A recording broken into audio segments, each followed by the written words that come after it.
जय श्रीराम.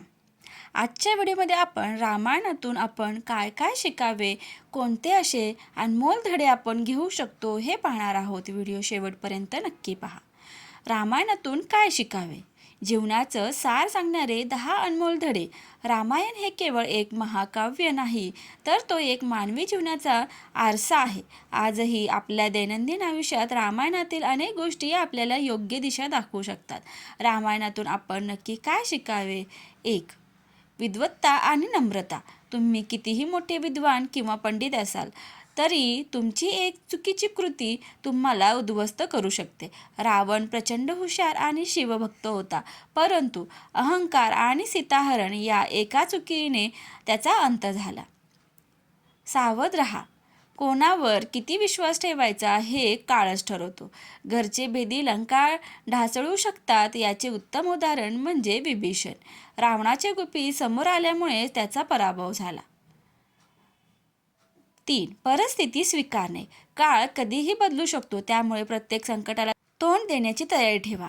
ज्या प्रभू श्रीरामांचा राज्याभिषेक होणार होता त्यांना त्याच दिवशी महालातून वनवासात जावे लागले. त्यांनी ही परिस्थिती हसतमुखाने स्वीकारली. निस्वार्थ बंधुप्रेम. भावाचं प्रेम कसं असावे तर लक्ष्मणासारखं. भावाच्या सेवेसाठी स्वतःच्या सुखाचा, पत्नीचा आणि सुसज्ज राजवाड्याचा त्याग करून लक्ष्मण 14 वर्षे वनवासात सावलीसारखा सोबत राहिला. 5. अहंकार आणि सूडबुद्धीचा त्याग. प्रभू रामांनी बालीचा वध केला, तरीही त्याचा मुलगा अंगद याने प्रभू रामांना मदत केली. अहंकार आणि सूडबुद्धी कधीच प्रगती करू देत नाही, यातून सिद्ध होते. संघर्षातून सामर्थ्य. हिंदीत एक म्हण आहे, राम वन गए थे अपने राम की तलाश में. संघर्ष माणसाला त्याची खरी कुवत आणि सामर्थ्य दाखवून देतो. संकटातच माणसाचे सोने होते. कर्तव्य दक्षता. लक्ष्मणाने केवळ भावासोबत वनवास भोगला नाही, तर 14 वर्षे अहोरात्र जागून रामाची आणि सीतेची रक्षणकर्त्याप्रमाणे काळजी घेतली. नात्यातील कर्तव्य कसं असावं हे लक्ष्मण शिकवतो. पूर्वतयारी आणि नियोजन. कोणतेही मोठे कार्य करण्यापूर्वी त्यांची माहिती घेणे आवश्यक असते. हनुमानाने लंकेत जाऊन तिथली खडानखडा माहिती मिळवली, ज्यामुळे युद्ध जिंकणे आपल्याला सोपे झाले. संगतीचे महत्त्व.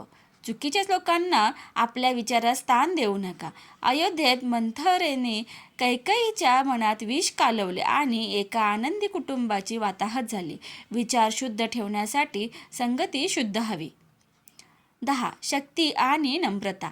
हनुमानजीकडे इतकी ताकद होती की ते सीतेचा शोध लागताच त्यांना घेऊन येऊ शकले असते, परंतु त्यांनी प्रभू रामांच्या अधिकाराचा मान राखला. सामर्थ्य असूनही नम्र राहणे हा सर्वात मोठा गुण आहे.